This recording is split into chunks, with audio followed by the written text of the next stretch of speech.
In today's class, we will see how to solve problems, and in particular of problems where Newton's second law F is equal to m a is involved. And in the last class, we had already seen some problems while we were discussing Newton's second law, but let us recap the method which we should use when we want to solve problems using Newton's second law. Now, Newton's second law says sum of forces acting on a particle is equal to mass times acceleration of the particle. Now, keep in mind this acceleration A is as measured from an inertial reference frame. The problems we will do today, frame will not be an issue in most of these problems, because it is very clear that the acceleration which we are measuring will be from the ground frame of reference. Now, this equation has two sides, obviously F on the left hand side, m a on the right hand side. Now, what we have seen is that the information from for the left hand side is going to come from the free body diagram which you will draw. So, the free body diagram will be a diagram where the particle or the body on which whose acceleration you want to find, you will isolate the body from the surroundings, show all the forces acting on the body. So, this diagram where the body is shown notionally and all the external forces are shown on the body is what is referred to as the free body diagram. And on the right hand side, we have this must be equal to mass times the acceleration, and in the order when you have to solve problems, what you will get, if all the forces are known, you will be able to get the acceleration. And when you do the analysis for the right hand side, in some of the problems, kinematics is what you will have to analyze, because the problem may ask, in the problem you may be asked what is the velocity of the particle after it has moved so much distance.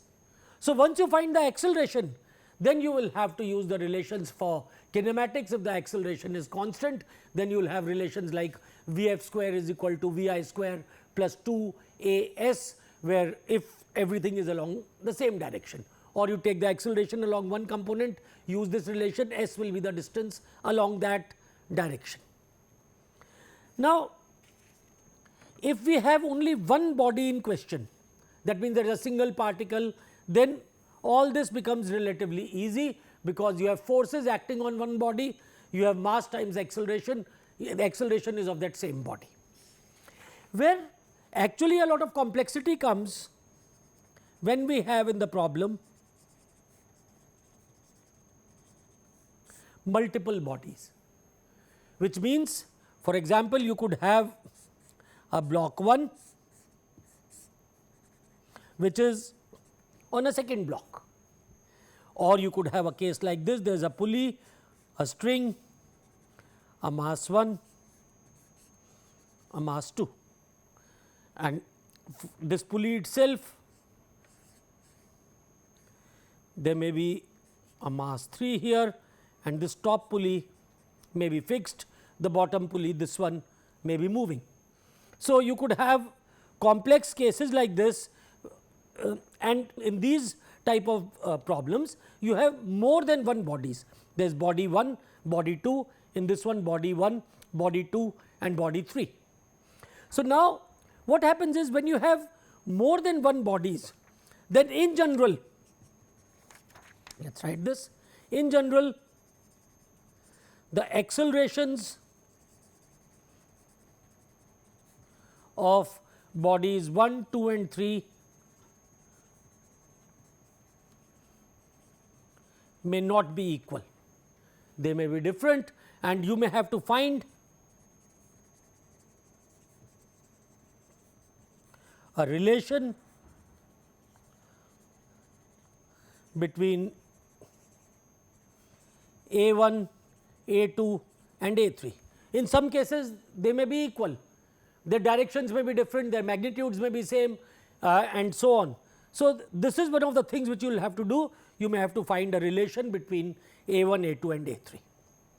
Not only that, also what you will find is that when you draw the free body diagrams of bodies 1, 2 and 3 separately, then what will happen is the force which body 2 applies on body 1 will now be external force in the free body diagram of 1, and similarly the force which body 1 applies on body 2 in the free body diagram of body 2, this force will be an external force. But we know when we have this, we should keep in mind we have Newton's third law, and this tells us that mutual forces applied by two bodies on each other are equal and opposite.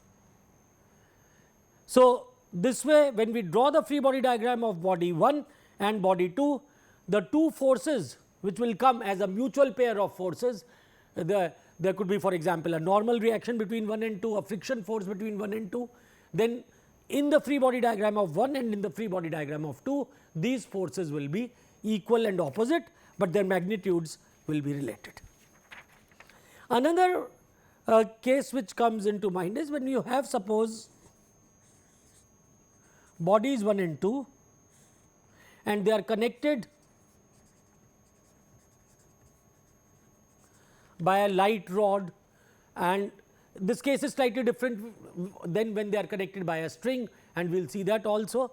When they are connected by a light rod, then what happens is, if you try to draw the free body diagram of the rod, then what you will have is, this is the force which the body 1 will apply on the rod. Let us show it as F1 in a general direction, and the force which body 2 applies on this rod, we show it in general as F2, and let us assume that there is no other force acting on this light rod. Now, when I apply my relation, when I write Newton's law for the rod, then what you will get is sum of the forces on the rod must be equal to mass times the acceleration of the rod, and because this rod is light, that means we are assuming this mass is nearly 0. So, even if the rod is accelerating, the sum of the forces on the rod must be equal to 0. So, therefore, what it will give you is F1 must be equal to minus of F2. That means, these two forces have to be equal and opposite, and also we have not seen this, but we know that because the rod is light. So, again even if it is rotating, it cannot have any angular acceleration, just as it cannot the sum of moments therefore on the rod will be 0. We have not talked about moments, but what that will mean is that if this is the rod, this is point 1, this is point 2, the force on 1 and 2, they have to pass through the same line. So, if this is F1, then this will be F2, or it could be the opposite case, F1 will be like this, F2 will be like this, and the two magnitudes are equal. So, this is what will happen when we have a light rod connecting two bodies, and this happens because the mass of the rod is negligible. So, forces and moments on the rod have to balance out. So, the forces will be like this.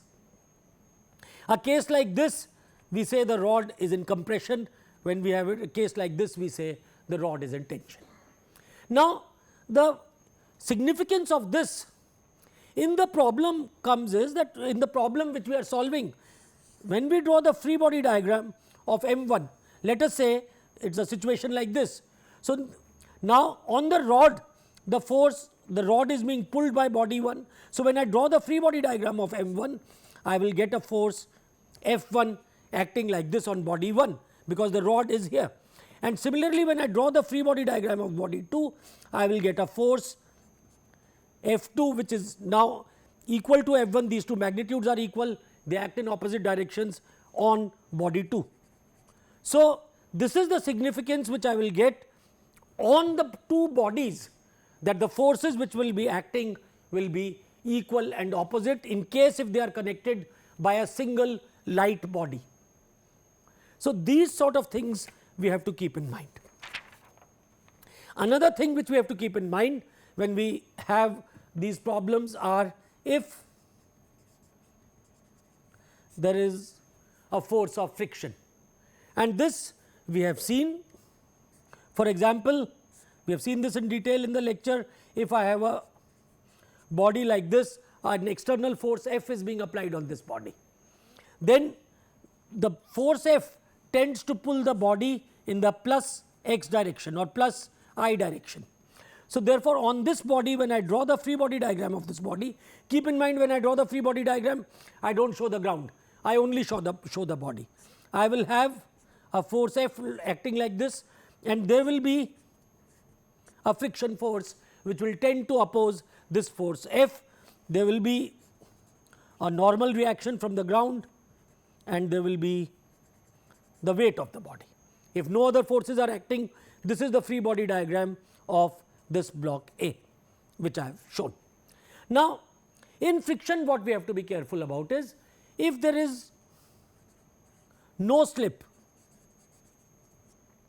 then friction F is an unknown force, it is a self adjusting force. So, therefore, if there is no slip, means the body is not moving. So, you will get small f is equal to capital F. So, the value of friction will be just equal to capital F. But if there is impending slip or actual slip, then this friction force no longer remains an unknown. It gets related to the normal force, to the force which is acting on this in the perpendicular direction. So, in these cases, friction is proportional to the normal force, that means the perpendicular force, and for the case of impending slip, friction is equal to mu s times n. Mu s is the coefficient of static friction. In case of actual slip, friction is equal to mu k times n. So, now when you have a problem involving friction, in some of the problems, maybe you first assume that there is no slip. So, that means there is no movement. When there is no movement, acceleration of this body is 0. So, acceleration is 0. So, therefore, you will be able to find the value of f. And then once you find the value of f, then you are supposed to check your assumption. So, therefore, if you assume no slip, so if there is no slip, then acceleration of the body, if it is slipping, a case of simple sliding, it will be equal to 0. Then you find the value of f from your equations, sigma f is equal to 0. And once you find the value of f, the problem is not complete, then you check, is f less than mu s n or is f less than mu k times n. And for that, you will have to go to the y direction equations, get the value of n, and if f is less than mu s n, then assumption OK, else you resolve the problem, you assume slip. Now, once you assume slip, then you have to put f is equal to mu k times n. You have to put this value of f, and then now what will happen is, once you put in f, a is an unknown, earlier acceleration was known, now acceleration will become that unknown and you will solve for a. But what you have to do very carefully is put the right direction of f when you assume slip, because you know the body is going to move in a particular direction, the friction will oppose the relative slip on the body. So, that is how we solve problems involving friction. Now, one class of problems where we do encounter a lot of difficulties, especially when we are solving these problems for the first time, are problems involving strings and pulleys. And let us start with a very simple example. I will start with a very simple example of problem of strings and pulleys.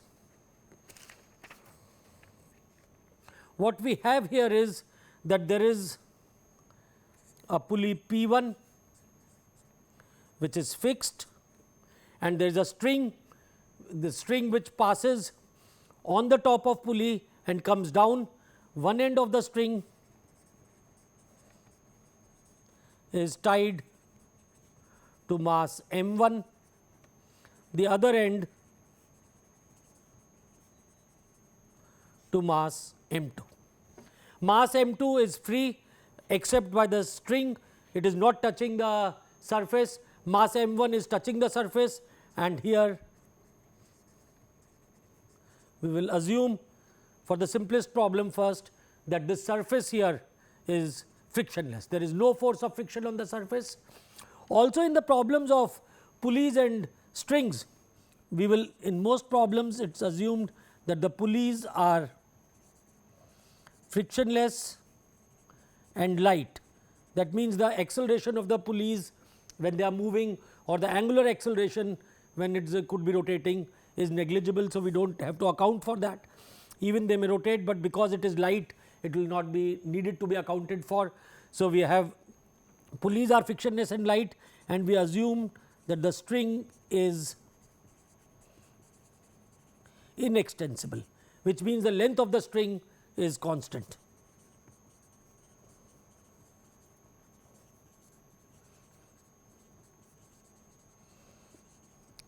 In some of the more complex problems, this assumption that the surface is frictionless will be broken. You will be given the coefficient of friction between these two surfaces. But to start off with, we are looking at this problem. There are two masses m1 and m2. There is a pulley which is fixed to the ground, and these masses are connected by a string which is tied to the pulley. So, now we want to find the acceleration of masses m1 and m2. So, we have to find acceleration a1 and acceleration a2 of masses m1 and m2. That is what we have to do. So, to solve the problem, what we do is, let us start by drawing the free body diagram. Let us first draw the free body diagram of body 2. So, this is the body 2. Let us keep this picture in mind. Let us draw the free body diagram of body 2. So, we have body 2, its weight which is m2g, which is acting down, and there is a string force which we call the tension, that is acting up. These are the only two forces acting on the body, and let us assume it is moving down with an acceleration a2. So, see, the free body diagram will only show the forces, the acceleration you will show separately. Now, when you apply Newton's law to this, what you will get is m2g minus t is equal to m2 times a2. So, this is the free body diagram of body 2. Now, we draw the free body diagram of body 1. Now, when we have a string passing over a fixed pulley,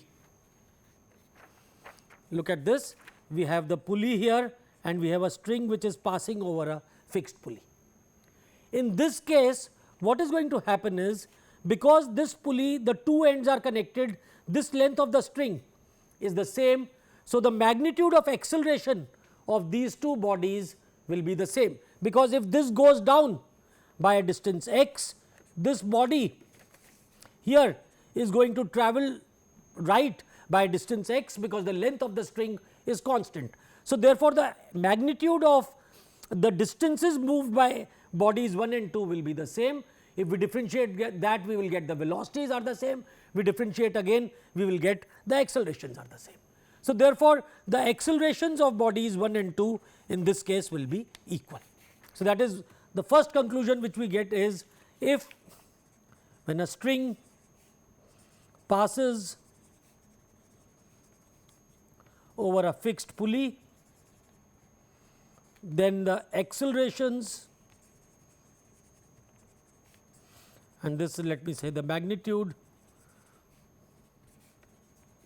of the bodies tied on the two ends are equal. And the second thing which we get is that the tension in the string is equal. That means, we have this body here, if I call this tension here as T and this tension here as T, if I call this T1, if I call this T2, if this is a fixed pulley, then these two tensions in the string are equal. This is the free body diagram of the string. If I draw the free body diagram of the body, on body 1, I will have this force due to string coming here as T1, on body 2 here, I will have this force here as T2, but from this diagram, and this comes actually from moment balance which we have not seen, T1 must be equal to T2. So, if the same string is passing over a fixed pulley, then we will have the tensions are equal. So, therefore, T1 will be equal to T2. So, coming back to the problem which we were solving, we have drawn the free body diagram of body 1, we show the tension and we show the string. Now, we draw the free body diagram of body 2 we had drawn, now we draw the free body diagram of body 1. Now, body 1 is this one which is lying on the table. Now, here firstly we have, because these tensions are equal, we get a force from the string which we call as T, that is the same as the force which is acting on body 2. In addition to this, we will have the weight, there is a normal reaction and that is it. So, these are the forces on the body 1 which are acting. This is body 1, the forces which are acting, reaction from the ground, there is no friction. So, there will be no friction force, a weight acting down and the force because of the string.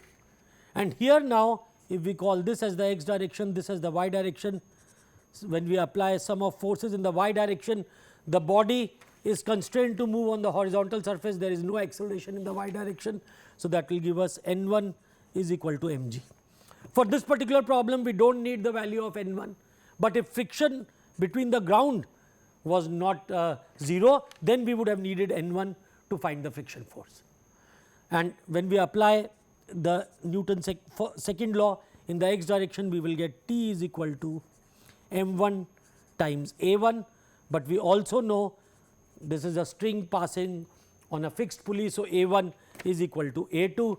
So, we straight away now we can show that tension will be equal to, when we write this equation, this one tells us tension is equal to m2 times g minus a, and the first equation tells us tension here, when we write it, this is equal to m1a and this must be equal to m1a. So, therefore, when we equate these, we get m1a is equal to m2 times g minus a, and we will get m1 plus m2 times a is equal to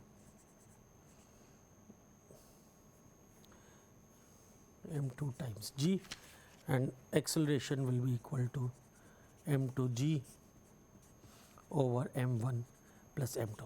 Now, notice body 1 has an acceleration a which is in the plus x direction, and body 2 has the same acceleration a, but it is in the negative vertical direction.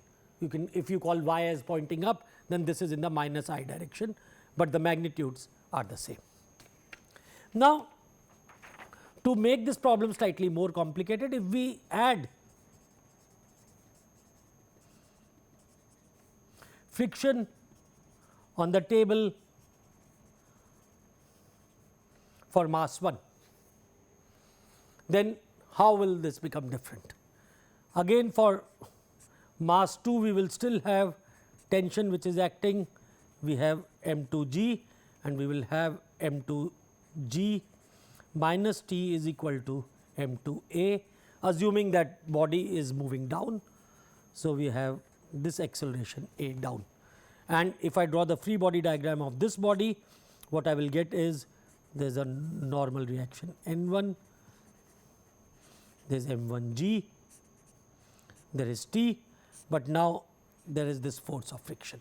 So, what I will get is N1 is equal to M1G and T minus the force of friction is equal to M1 times A. So, we are assuming this is moving like this. Now, if the body is moving, then what you will have to do is this force of friction will be equal to mu k times N1, and so you put in the value of mu k times N1 and you will be able to get A. But it is possible that this mass M2 which is there is small enough so that the body will not move. So, if you have to do an analysis like that, you first assume A is equal to 0, then you will get, if you put A is equal to 0, you will get T is equal to M2G, and you put A is equal to this T must also be equal to F.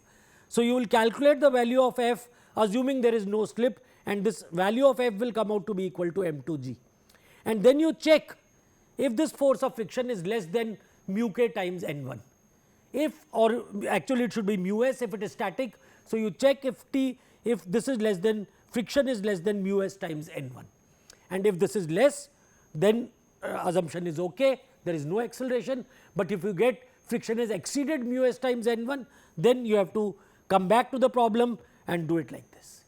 So, this is how in a nutshell you will complete this problem. Now, a slightly more complex version of this problem we could take. Let us have a look at this. We have a case again, single pulley P1 which is fixed. In all these problems of pulleys, you should try to see and analyze if the pulley is fixed or not. In a fixed pulley, life is very easy. Why? Because at the two ends the magnitude of accelerations will be equal and the tension will be the same throughout the string. So, now here what we have is an incline, there is connection at both, and once again if we assume frictionless contacts at the slope as well as at the table, then what you will get is, if you now, this angle is given to be theta, if you draw the free body diagram of body 1, this is body 1, you have its weight M1G, there is normal reaction N1, and then there is the string force T. So, we have these are the three forces acting, and we will assume the acceleration like this. So, these are the, this is the free body diagram. Now, in the free body diagram of body 2, we have an incline on which the body 2 is placed, and you should familiarize yourself how to draw free body diagrams of bodies like this. Now, here we realize the acceleration we are taking is down the incline. If that is the case, now if I draw the free body diagram, notice this is not the free body diagram. Why is this not the free body diagram? Because I am also showing the incline. So, in the free body diagram I will only show the body, then what I will have is there is a normal reaction N2, there is its weight M2 times G, and there is string tension T. These are the forces acting on the body. So, now when we write this, the first equation will give me N1 is equal to M1G, T is equal to M1A. There are two unknowns, only one equation, then we go to the second equation. Now, whenever we have things like this. That means the forces are acting at angles to each other, not right angle, but some other angle. Then you have to decide along which direction you will resolve. Now, here because our acceleration is down the incline, maybe we take this as the x direction. For this particular free body diagram, the perpendicular direction as the v. So, now if we have to do it like this, then what we have to do is this weight m2g is acting vertically down.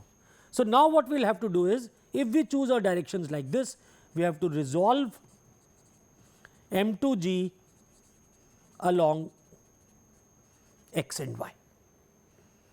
How do we do this? Now, what we realize is the angle between this direction y and m2g is theta. This geometry will tell you there is theta between horizontal and the incline. So, now when I go perpendicular to the incline and the perpendicular direction to the incline and the force which is in that direction. So, we will get the angle between these two will also be theta. So, therefore, this m2g which I have acting here, when I write this, it will have this angle is theta. So, this will become m2g cos theta and this will become m2g sin theta. So, therefore, let us do it properly, let us do it again. This is m2g, these are the two perpendicular directions, this angle is theta. So, the component along this will be m2g cos theta and this component of m2g will be m2g sin theta. So, once we do this, then we have our weight like this. So, we have N2 acting here, we have T acting here, and then what I can do is I can write this as m2g cos theta, I can write this as m2g sin theta, and final acceleration is here. So, therefore, what I will get from here is N2 will be equal to m2g cos theta, because the incline this block is sliding only along the incline. So, no component along the vertical direction, and then we will have m2g sin theta minus t is equal to m2 times a. So, we know the values of m2 and theta. So, there are two unknowns t and a, one equation comes from body 1, the other comes from body 2, and we can solve this problem.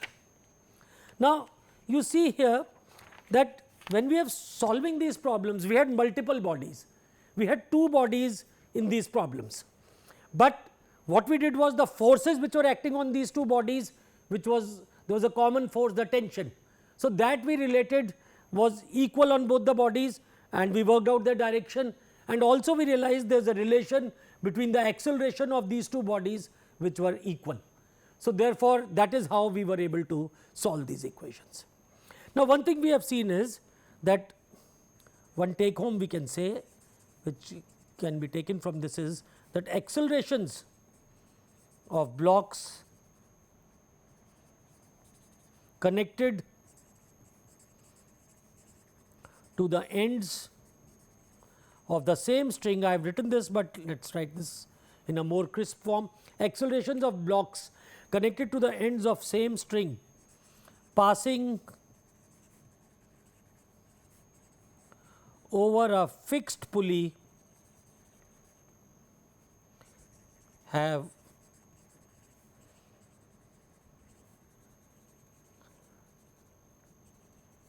the same magnitude. Now, about the forces, what we can say is, if there is a pulley, if this is fixed or moving, if the forces on the and there is the same string, if on left hand side the force is T1, the other side it is T2, if we have a fixed or a moving pulley, as long as the pulley is light and frictionless, for light and frictionless pulley, whether it is fixed or moving, T1 is equal to T2. So, if the same string passes on the pulley, then these two forces in the strings will be equal. Whereas, for acceleration, this relation will be valid only if we have a same string passing over a fixed pulley. Now, let us have a look at a problem where the pulley is not fixed. So, in problems with multiple accelerating pulleys and strings, we have to set up equations which relate or equations relating accelerations of various blocks or bodies which are connected by the strings. And this is done by relating coordinates of the moving blocks and pulleys to the length of the string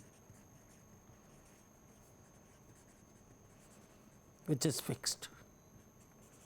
Because even if the pulley is moving, what we know is the total length of the string which is there, that is fixed. So, we write the coordinates of different points and then we use the relation that the length of the string is fixed. And using this consideration that the length of the string is fixed, we can find the accelerations and relations between them.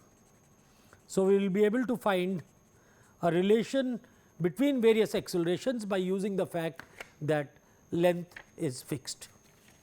Once again, for these problems, pulleys and strings will be considered as massless and the string will be considered to be of constant length. So, let us have a look at an example of a problem of where a multiple pulley, where a moving pulley is involved. So, let us have a look. We have a mass m1 which is on the ground.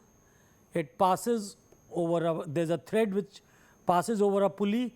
The other end of the pulley, this thread is connected to the fixed point here, but the pulley itself can move. The center of the pulley through another string is connected to a mass m2, and mass m2, on mass m2 a force F is being applied and it is being pulled to the right. So, this pulley which we have here in this example, this pulley is not fixed. You do not see this pulley being connected to the ground. So, this is a movable pulley. Now, here if m1, m2 and f are given, we are asked to find the accelerations a1 and a2, and once again in addition to the pulley being frictionless and light, we will also assume that these contacts between m1 and m2 and ground are frictionless. If it is not, all we have to do is also add the force of friction. The equation becomes slightly more complex, but in principle it stays the same. What we want to learn here is how do we find these accelerations a1 and a2, and how do we find the relation between them. Now, to do this, what we will do is we will write the coordinates of either the pulley or the masses, and we will write. So, let us write the coordinate of mass m1. Now, when we write the coordinates, we should keep in mind that the reference should be a fixed reference. So, that means, for example, if I look at this mass m1, if this is the position, I could either take it from the pulley or I could take it from the vertical wall. But if I take it from the pulley or the center of the pulley is moving. So, I do not take the coordinates reference from the center of the pulley. So, what I am going to do is, I am going to choose for m1, I am going to choose this as the reference, and let me call this as x1. And similarly, I look at the center of the pulley and I call this from the same reference point as x2. Now, I do not have to take the references from the same point for different bodies. In this particular problem, I have taken them from the same point. What I have to ensure is that wherever I am measuring the coordinate from, the origin or the reference point cannot be moving. If it is moving, it can still be done, but it becomes more involved, then you have to take the movement of that point also into question. So, in this case, what we have done is x1 is the coordinate of mass m1 and x2 is the coordinate of the center of the pulley. So, x1, let us write this down, x1 is the distance coordinate of m1 and x2 is the coordinate of the center of the pulley. So, now what one can see is what is the length of the string which is going on the pulley. Let me just show this. So, what we want to now write down is what is the length of the string going on the pulley. There are two strings, we are talking of this string. What is the total length of this string? And this we want to express in terms of x1 and x2. So, now if I look at this from here, this total length of the string can be written as 2 times x2 twice of this length minus x1. 2 x2 minus x1 will give me the length of the string going on the pulley. Of course, on this there is some extra length which is going on the top diameter of the pulley, but that always stays constant. So, I could say that plus pi times r or something like that, but we do not need to do that because that is a constant length. So, this total length which I have got is 2 x2 minus x1. Now, this length is constant. So, therefore, if I differentiate this, what I am going to get is, so differentiate this with respect to time. So, I will get 2 x2 dot minus x1 dot is equal to 0, and we differentiate second time, and this will give me 0 is equal to 2 times x2 double dot minus x1 double dot. So, now what we get is a relation between x2 double dot and x1 double dot. X1 double dot is the distance. So, what we have from here is x1 double dot is equal to 2 times x2 double dot. So, this x2 is the distance which the pulley moves, and also the pulley is connected to mass m2 through a string. So, the distance moved by mass m2 is also the relative distance will be x2. So, what we have here is x1 double dot is equal to x2 double dot, which means a1 is equal to 2 times a2. So, this is the relation which I get between acceleration of body 1 and acceleration of body 2. A1 acceleration of this is equal to twice the acceleration of body 2, and this comes from the fact that the length of the string must be the same. Okay. So, once we have this relation, where I get a1 is equal to 2a2, and in fact, we can generalize this. Let us first generalize this relation. If one end of a string passing over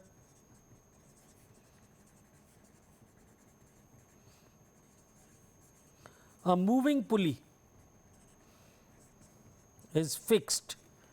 So, if one end of the string which is passing on over a moving pulley, this end is fixed, then the acceleration of the other end was 1, acceleration of the other end is twice the acceleration of the pulley. So, if we have a moving pulley such that one end of the string is fixed is connected to a fixed point, then the acceleration of the second end is equal to twice the acceleration of the pulley, and that will come because the length of the string has to be constant. So, once we have this, then in this particular problem, this was the major thing, finding a relation between A1 and A2. Now, if I draw the free body diagram of this body, then what you will see is on body 2, you will have force F. Let us say there is tension, I will call it as T2, there is N2, there is M2G, and our relation will be F minus T2 is equal to M2 times A2. Now, once again there are two unknowns, T2 and A2, and there is only one equation. So, then we move to the free body diagram of body 1.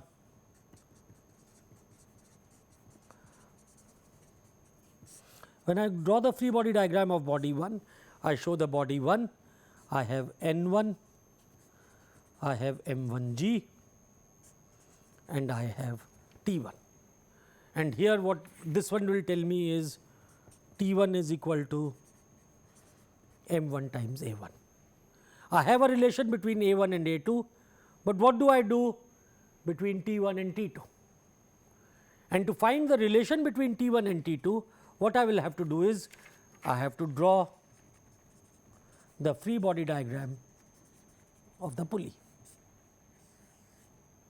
I draw the free body diagram of the pulley, and what I have is on this side the tension is T2, on this side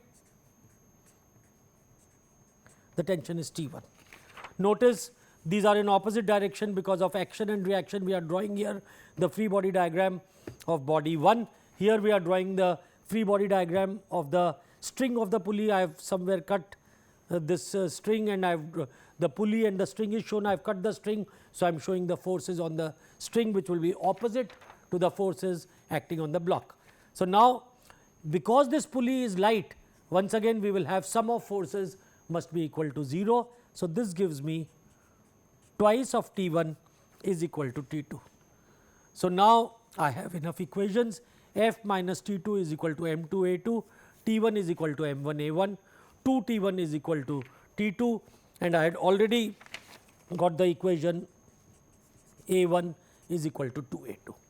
So, using all this, when I work out, what I get is, so we have a relation T1 is equal to M1 A1.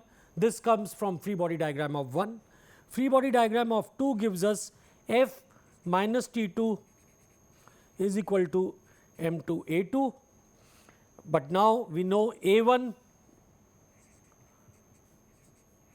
is equal to 2 A2. So, therefore, T1 is equal to M1 times A1. So, it becomes equal to 2 times M1 times A2, and we get F minus T1 T2 is equal to 2 T1. So, F minus 2 times M1 A2 is equal to M2 A2, and this gives us F is equal to 4 M1 plus M2 times A2, and so we can find A2, and hence we can find A1. Next, let us look at another problem which is slightly more involved. In this case, what we have is a mass M1 which is connected to a pulley, and this pulley is through a string connected to a second pulley P2. Pulley P1 is fixed, pulley P2 is moving, and on one end of the pulley P2 we have a mass M2, on the other end of the pulley P2 we have a mass M3. But now pulley P2 is moving, and the problem we have to find A1, A2 and A3, and once again we assume frictionless surface, frictionless pulleys and light pulley and constant length string.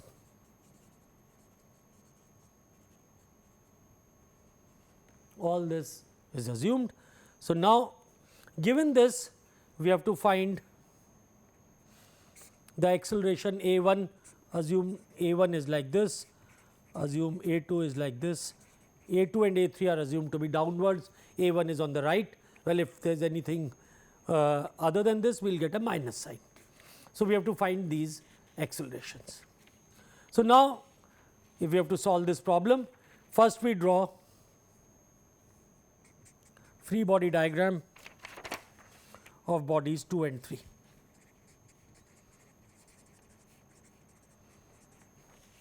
So, when I draw the free body diagram of body 2, I have got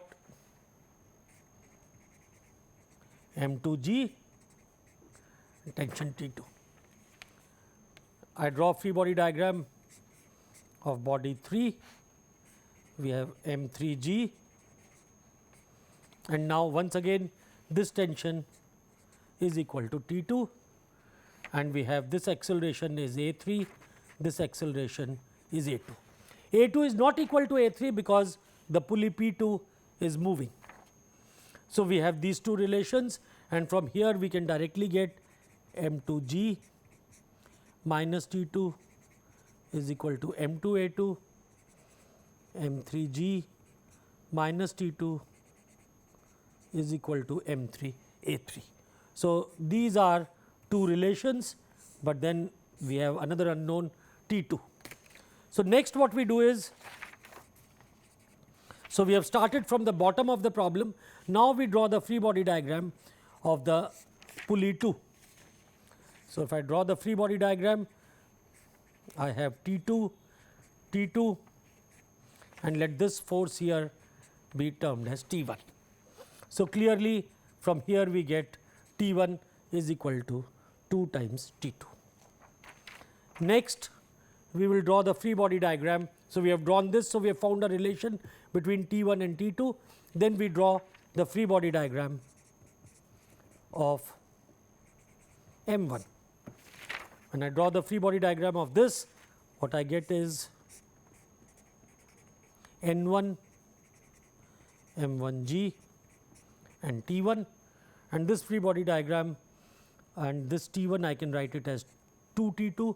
So, this free body diagram directly tells me 2 T2 is equal to M1 times A1. So, now I have, this is my third equation. Now, if you look at the unknowns, A2, A1, A3, 3 acceleration and 1 tension. T1 we have already got rid of by writing this equation. So, now still we need one more equation. So, we have A1, A2, A3 and T2. We have 4 unknowns and we have 3 equations. So, now what we will do is we will find a relation between the accelerations. So, we have this mass like this, there is a pulley here, this pulley is fixed, this is moving, this is P1, this is P2, and what we have here. So, now what we do is, let us say this is block 1. Let us call this coordinate from here going to the left as x1. This is block mass 1 is fixed here. So, the distance from this fixed point x1 is the distance of mass 1 from the right, from a fixed point. Now, what we do is,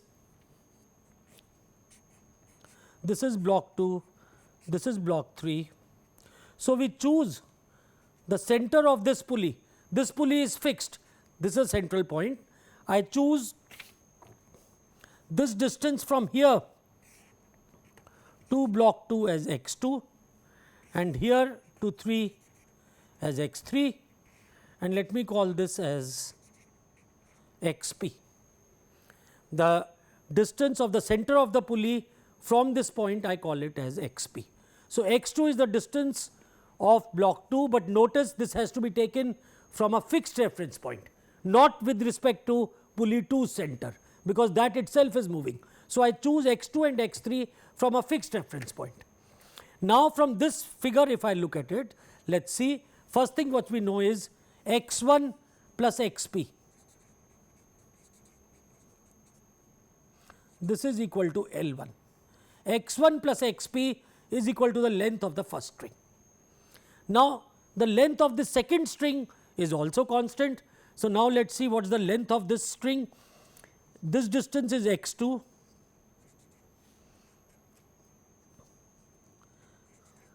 minus x p, x 2 minus x p is this distance and x 3 minus x p is this distance. So, what I get is x 2 minus x p plus x 3 minus x p is equal to L 2. X 2 minus L p, x 2 minus x p plus x 3 minus x p is this.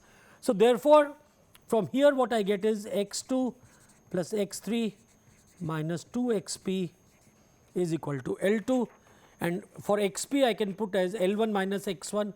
So, x 2 plus x 3 minus 2 times L 1 minus x 1 is equal to L 2. So, this gives me x 2 plus x 3 plus 2 x 1 is equal to L 2 plus 2 L 1. This is a constant.